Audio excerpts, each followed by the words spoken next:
ஆட நாலு செவுத்துல பிஞ்சுக்காரங்கள் கோடு கிழிச்சதையா,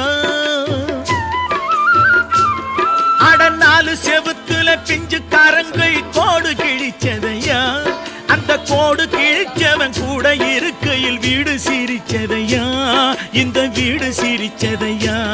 நல்ல புத்தி இருந்தது சக்தி இருந்தது பிள்ளை இருக்கையிலே, இப்ப பித்து பிடிச்சது ரத்தம் கொதிச்சது தன்னந்தனிமையிலே, இன்று தன்னந்தனிமையிலே.